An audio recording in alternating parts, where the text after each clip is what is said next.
Good morning, ladies and gentlemen. Welcome to another State of the Nation breakfast.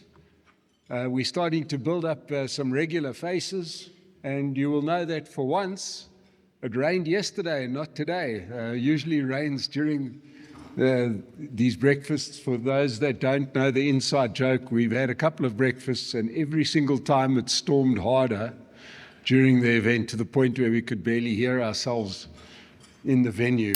But welcome. We're in for a treat today. We've got Dr. Frans Cronje. He's here already. Bonsai Shongwe, he's here already. We've got the breakfast is here already. Please understand that this is an informal breakfast. We are here. This isn't, the procedures are quite relaxed. So we'll do an introductory speech. If you haven't already had breakfast, there's an opportunity then. We'll then hear from Dr. Frans Cronje, and then late after him, Bonsai Shongwe, and then your questions and my questions will be answered by our guests.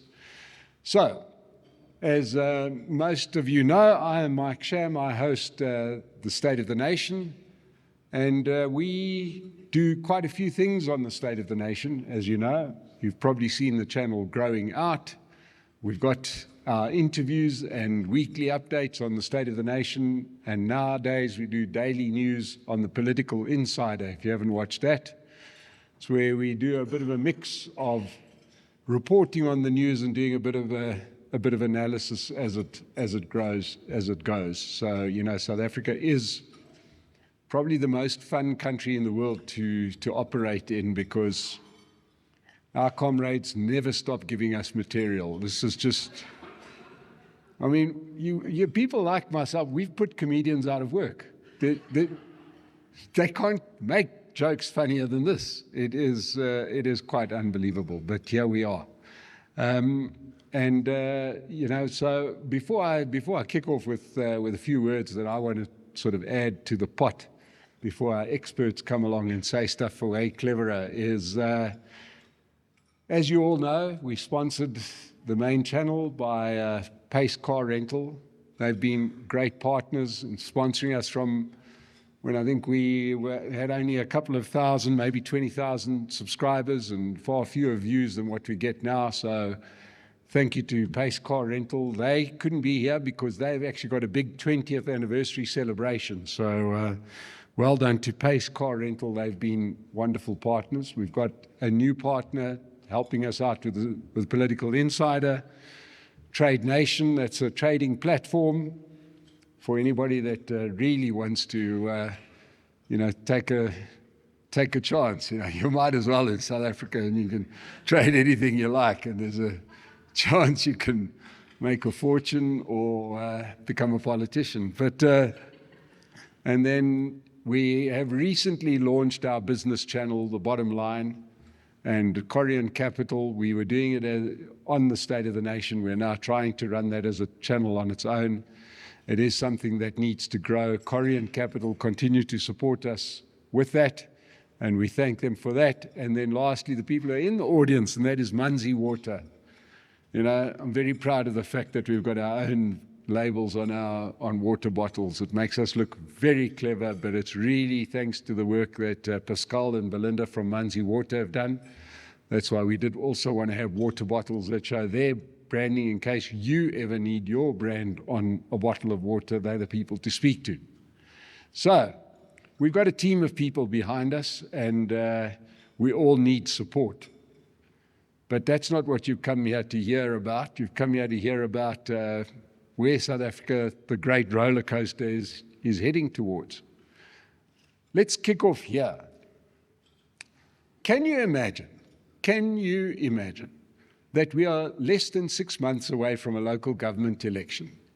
That is probably going to be the most important election in the history of South Africa, certainly in the history of local government in South Africa. Now, local government has been contested since 2016.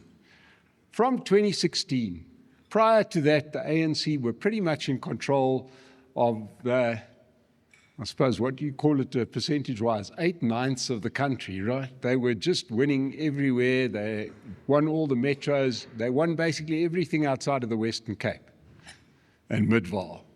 Other than that, they won everything. And then 2016 happened, and suddenly they lost an outright majority in places like Johannesburg, city of Tshwane, Ekurhuleni, Nelson Mandela Bay. And their response has been nothing. The pattern got worse in 2021, where once again they managed to not repair the damage that had been done to them in all of those metros. Should include eThekwini, Durban. They even lost the majority in Mangaung, in Bloem. And what have they done since then? Well, they've contributed to all of those metros actually doing worse. I mean, like if you tried to explain that to somebody from another country, they would call you a liar. Here we are 6 months away from an election, and the ANC have absolutely no idea as to who their mayoral candidates are going to be for these vital elections. We're going to hear from Frans Cronje later, and he is probably the one person in the country with his finger on the pulse of polling better than anybody. And every poll tells you how the ANC is losing support, and everybody seems to understand this except for the ANC. It is just, I mean, there are no words. You actually can't. Bonsai, we look at this stuff every day, and it's hard to believe that the people who are hurt the most are doing nothing about it, right? It's hard to know, it's hard to understand why you would still have water problems when you're about to lose majority. Now, why is the local government important?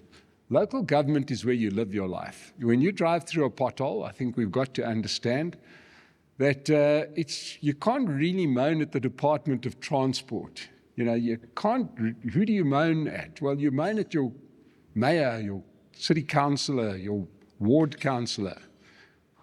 Local government is where the action is. That's where that's where the pothole is. When the street light's out, it's that street light. It's the darkness. I've been doing events now for over 20 years. And when it gets to this time of the year, you're driving to a venue in the dark.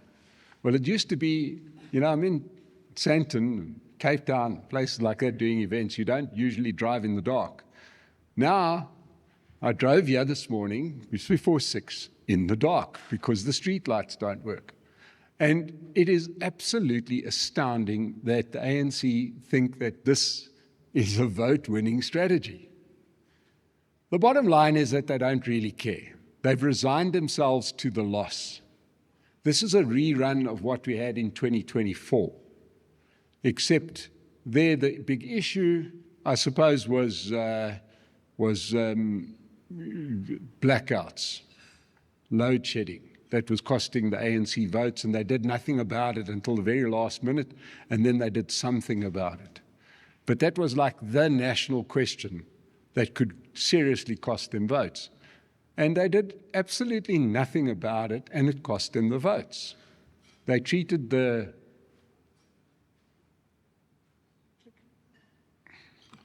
voters with disdain. They treated taxpayers horribly, and surprise, surprise, they lost their majority for the first time in history and went all the way down from above 53% to below 40%. So here we sit, and the burning question is, so all fine to point out the errors, but what is actually going to happen? Well, I'm not going to get into the numbers, because I'm going to leave that to Frans Cronje, who will be able to give the numbers far more accurately than what I could ever do. But I can tell you that this isn't just some disgruntled middle-aged white oak that is unhappy with that pothole you drove through this morning or that dark street. No. There are people who are living their lives that were traditional ANC supporters. We've got to use code in South Africa. traditional ANC supporter is code word for black people who are also not exactly having the time of their lives. And they are also going to lie about who they're going to vote for. They're going to say nothing. They're going to say, I don't think I'm going to vote. They're going to pitch up at the box and they're going to vote for a party who they feel might end this nightmare. And it comes at what cost? What is the cost here? Well, here's sort of some of the broader numbers. There are about 5,000 councillors in South Africa. These are ward councillors and so on, 5,000 people.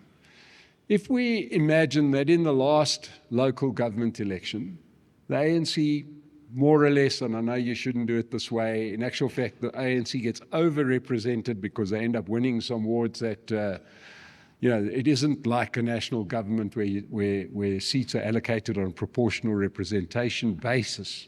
It's whether you win the ward, etc. But just go with me for a second. The ANC got roughly just below half of the votes of the local government election. Obviously, in some rural strongholds, they are, as the name suggests, strongholds. They had about 2,500 of those people elected. If they slip from 50% to 40%, that is at least 500 councillors that are going to be out of work. That is massive. In many of those towns that the ANC have run, that is the only person with a job. It's the only person with a high-paying job. People are killing each other for those jobs. What happens when they start losing more and more councillors? That's more and more people out of the party. Now, I am not suggesting that that leads to any kind of instability. In fact, I believe it leads to the opposite. I think it does lead to more stability because people, in fact, will come into those positions to do those jobs a little bit better. But what it will lead to what we've seen happen to the ANC in the Western Cape. And that is when you lose the ability to give people a nice job with a well-paying salary, people start leaving the party. When they start leaving the party, the trickle turns into a nice steady stream and eventually into a flood. And I think we're going to see the ANC having its last hurrah at this election. And I do agree with the polls that think that they are going to do horribly at this election with no prospect of a return. So the question starts becoming, where does the vote go? We are going to see a dramatic increase in people not voting, which means that if anybody here is thinking about not voting, you should think twice, because it makes every person who does vote, it almost makes your vote almost twice as important as what the previous election made it, because there are going to be so many people not voting. We will probably have a majority of South Africans. We could end up with a percentage poll, I think almost without doubt, that's definitely going to be somewhere in the 40s percentages of people that actually vote. So it becomes vital that anybody that wants to improve their local government, that they do actually get out and vote. And remember, you've got two things. You're going to vote directly for somebody in a ward. You're also going to vote for proportional representation, that if you fancy a party to do a better job, that you vote for them on both of those ballots. So it's going to be a question of who can actually mobilize their potential voters to get out to vote, and that's going to make a difference. Now, we had Helen Zille here about a month or two ago, and she explained that just 900,000 people stand between the DA, potentially stand between the DA and a majority in Johannesburg. 900,000 people. That is roughly the people that say that they are DA supporters that don't vote. That say that they're DA supporters but don't vote. So is this thing winnable by the DA? Yes. Will they win it? Probably not.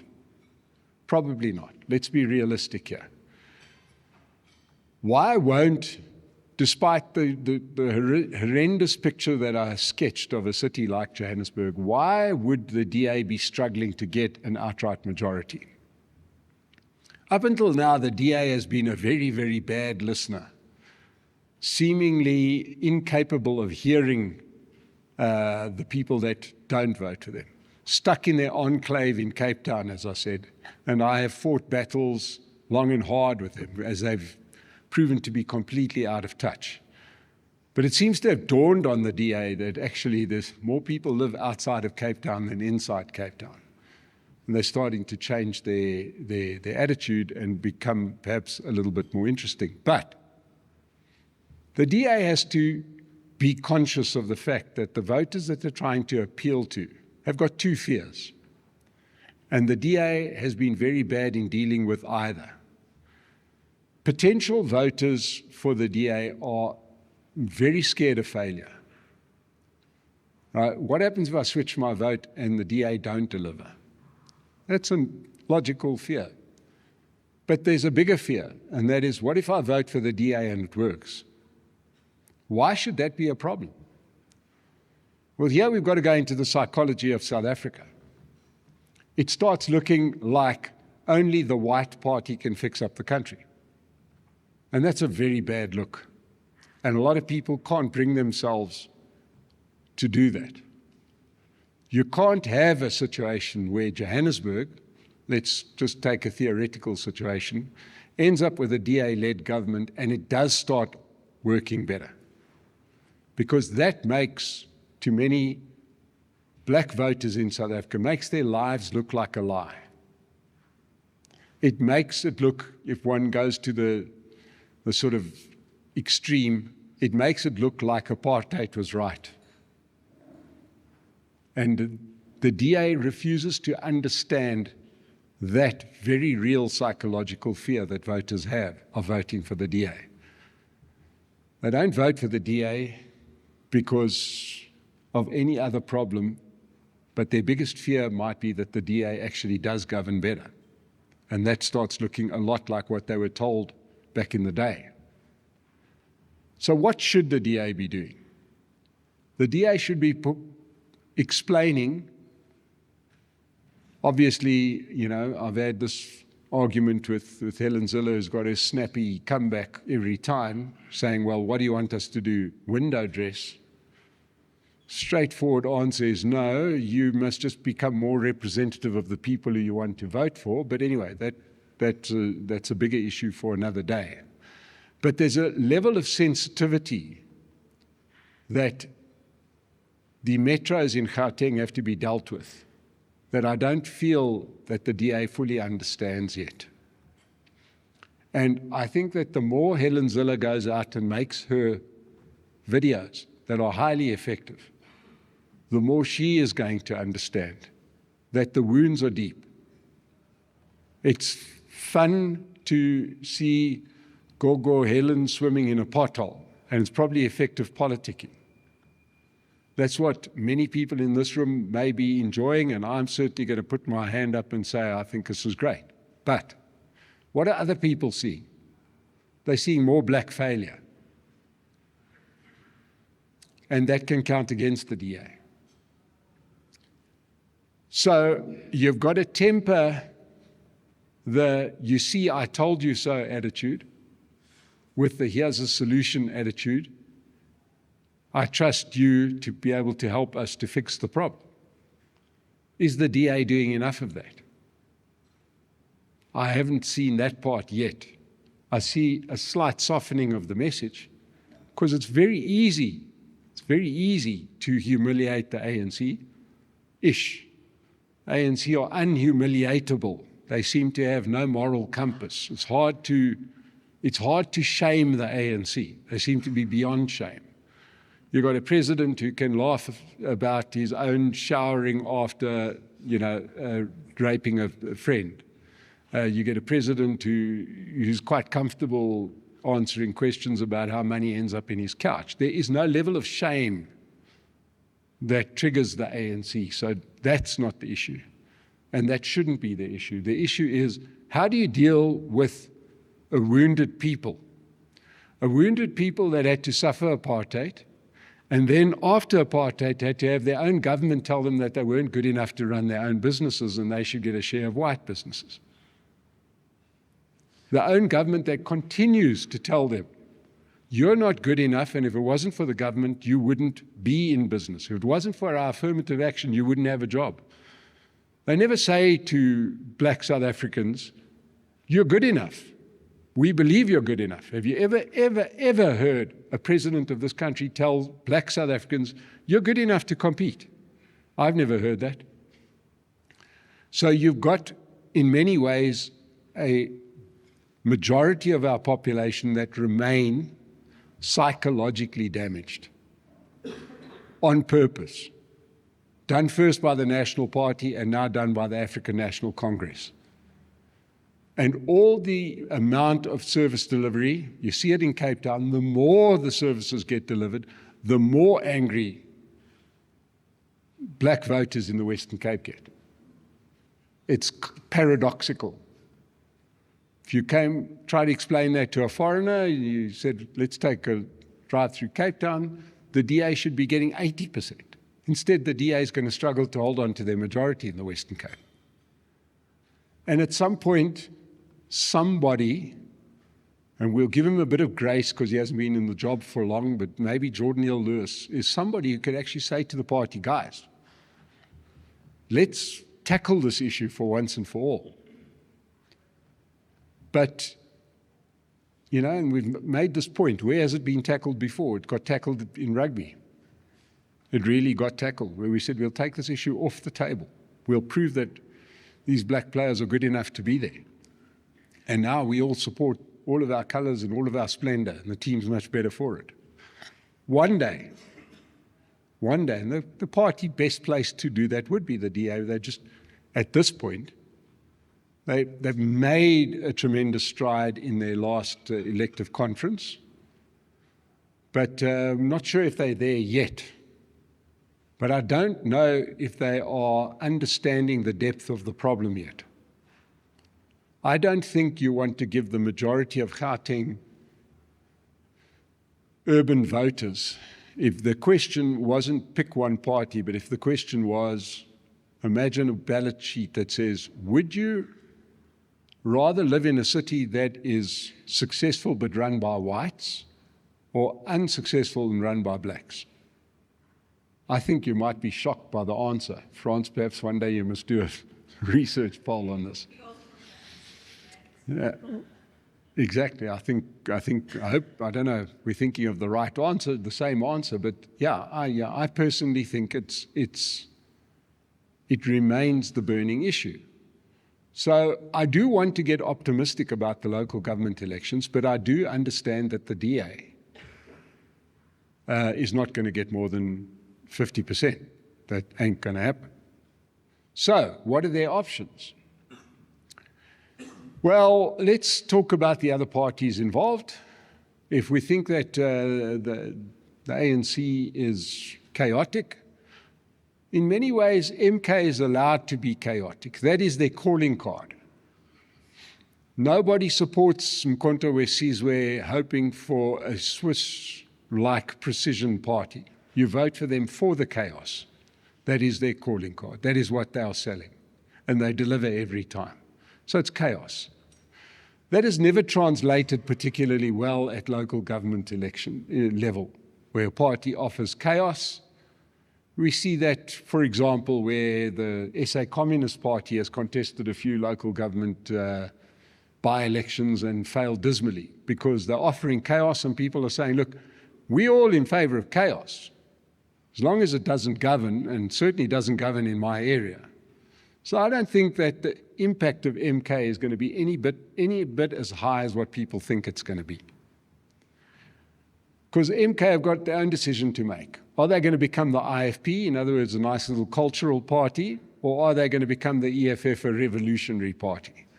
There seems to be a complete loss within MK.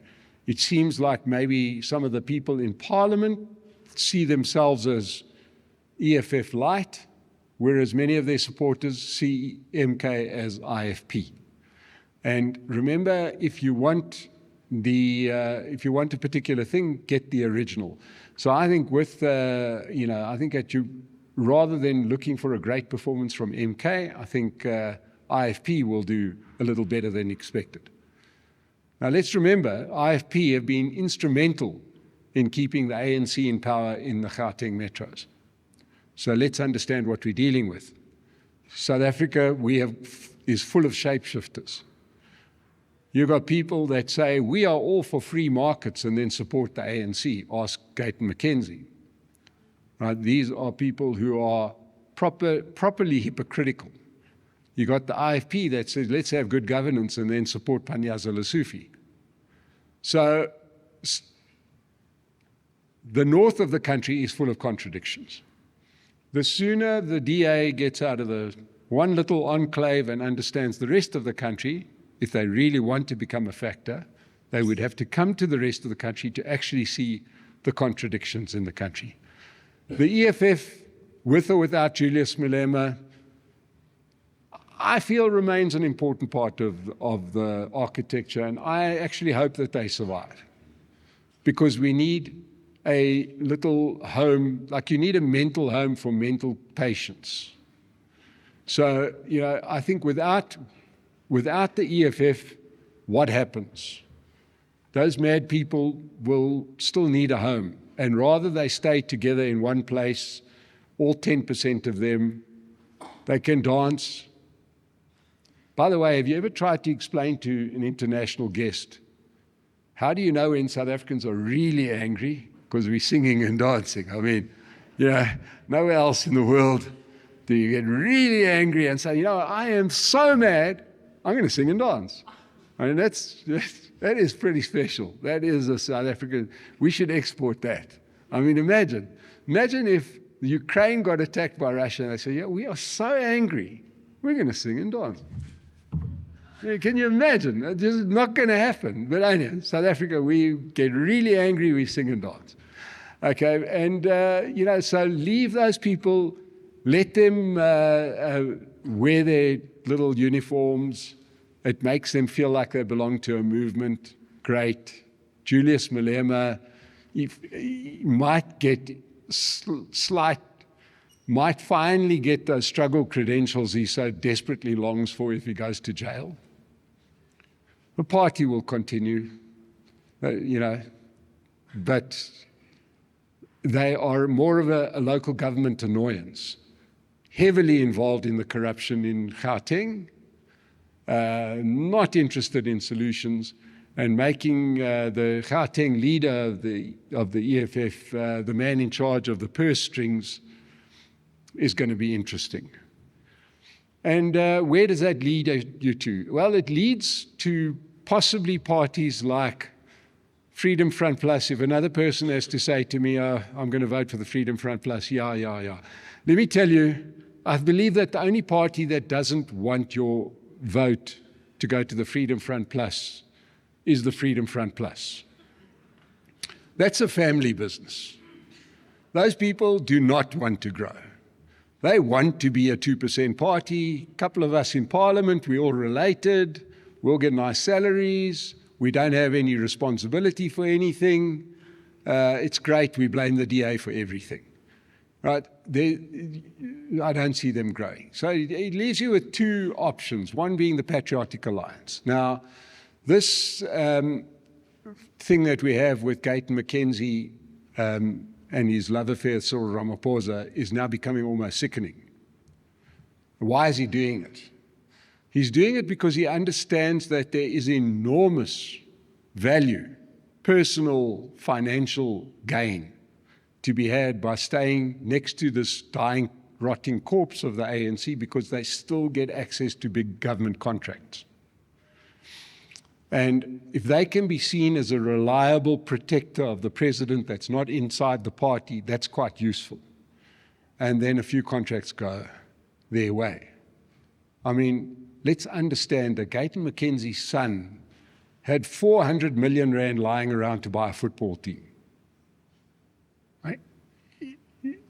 It's astounding, right? So, he couldn't give a shit about the country. He is a businessman. It's good politics, it's good business, it's bad politics, but who cares about the country? So he's going to be there and it'll work until it stops working. linking your brand to a dying brand is bold. Let's put it that way. Which then sort of leads us to the door of Action SA. Now, Action SA is fighting hard, trying desperately to be a party. Their tactic was, we're actually the DA with a black leader. Everybody liked that in 2021. They got 16% of the vote in Johannesburg. They did well in Tshwane, etc. We all know the story. They then realized that voters, when it came to the national election, gave their vote back to the DA, and on my very show, Herman turned African on me and suddenly changed his tack completely. We hate the DA. We think whites are racist. We did this, we did that. It had nothing to do with the DA or white people. It had to do with him trying to get ANC voters. Has he succeeded? To a degree, he has. Is it enough to replace those DA voters that he lost? I doubt it. And Helen Zille put the Action SA in a very difficult position the other day, where she said that she's looking for coalition partners, and her coalition partners will be Freedom Front Plus, well done, 1%. ACDP, well done, 1%. So now she's got 2%. She said IFP, good luck getting their fingers out of the till long enough so that they can support her here in Gauteng. And then she mentioned Action SA, which of course puts Action SA in an awkward position. Do they say, we'll think about it? Do they say no? If they say no, they look like just another vote for the ANC, much like Rise Mzansi, for example, it's just a vote for the ANC. Or do they say yes, in which case you might as well just vote for the DA? So Action SA has got a few challenges to face. So it's facing up to be a very critical election. Even once the numbers are in, it's unclear what the picture is going to look like. We've seen this before. We've seen this in the last 3 elections here in Gauteng and Johannesburg. You know, last year or 2 years ago in the national election, the Gauteng ANC lost percentage-wise more than the national ANC. And yet they still run the place as if they won. So elections, we understand, in South Africa are difficult creatures. We can only hope that South Africa, that Johannesburgers and Gautengers are so sick of what we see on the streets every day that we decide to change our votes. I think that will happen, but I don't think it's going to happen to the kind of numbers that will make a meaningful difference. I think we're in for this nightmare to continue for another 5 years, unless something happens between now and then. That's the picture as I see it on the local government side, which obviously we're going to look at quite closely. Nationally, South Africa's on autopilot. It seems to me like we're on autopilot heading kind of nowhere. There's no plan for economic growth. The ANC see the end of days, so what are they pushing? They're not pushing economic growth, they're pushing economic transformation. We all know what that means. It means that more of their mates get a bigger stake of existing businesses. That's really all they're after. That's the entire economic plan. It doesn't ever lead to growth. It cannot. It's scientifically impossible. So South Africa will just meander along, and the only way things get better in South Africa is the rest of the world gets worse, I suppose. And we look better by comparison. But there's no plan. The GNU is interesting. I think that's coming towards its useful end because, as we've seen with the latest issue, which I thought bears mentioning, and I'm just going to mention this before ending this, and that is there was a scandal in the last couple of weeks where a textbook scandal in the Ministry of Basic Education. I don't know if you heard about it. Basically, there was an awarding of a 258 million rand tender to a company that was registered 3 days after the tender was announced, that used a guest house as their address, that has 2 shareholders, one of whom lives in China. And they get a 258 million rand tender in the Department of Basic Education. Who's the Minister of Basic Education? Siviwe Garube from the DA. She immediately says, well, wasn't me. I don't do the tenders. By law, she's not allowed to do the tenders or interfere. That's her Director General. Who's her Director General? Well, he turns out to be an ANC deployee who's been done for corruption 3 times before. But he's still the Director General. Can the Minister fire the Director General? No. Who can? Only the President. So more and more, it's starting to look less useful to be in the government of national unity. What's the point? You can't enhance your reputation. So, as I've said before, I'm starting to get the feeling that perhaps it's time to do that dice with the devil.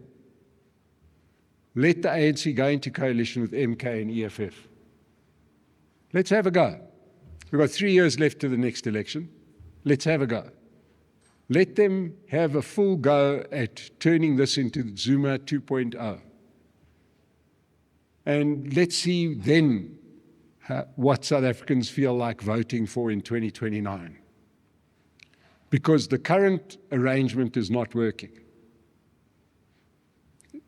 You could argue making things not worse is working. Suppose we see these medical shows where you first have to stabilize the patient.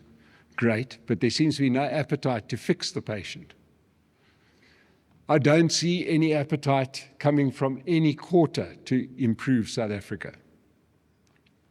The question that I ask myself is, have we sunk deep enough? And I have been optimistic, but I think we have not yet sunk deep enough. I think that more South Africans need to feel more pain. It's the only way that we're going to get the change that we need. So that South Africans of all colors, of all social levels, decide we can't have this anymore. It seems like we haven't got there yet, because we are not holding our politicians to account. And, these things just keep on happening. So to me, it's worrying times for the GNU. I think the local government election will shake up the GNU. And what's the point of having a GNU? What's the point of having a minister who can't control a ministry? What is the point of having a Minister of Basic Education from the DA if you've got to have a corrupt ANC deployee from the Northwest Province running the show? At that point, if I was her, I would resign. So these are difficult times, but we're, for our own sins, everyone in this room, I'm going to give you that terrible curse that we've all been given so many times. We're a resilient lot. I don't want to be resilient anymore, but we're a resilient lot. Okay, we're watching the jewel of South Africa being frittered away in the Gauteng metros, and nobody seeming to care about it. That's my fairly gloomy take of the view of where South Africa sits at the moment. I hope that we get better news from our other contributors, but I have to call it the way I see it. We're in for some fun after that. We're going to hear from Frans Cronje, and he's going to put some numbers to this. Bonsai Shongwe, I'm sure you follow his podcast. He's always great value. We're going to get a lot of value out of that. And then we'll be able to put your questions to any of us. If you haven't had breakfast yet, please help yourselves over there. We're going to be back in a couple of minutes with Frans Cronje, and we'll take any questions we have on what any of us have said after that. So thanks so much for coming through, and we'll see you soon.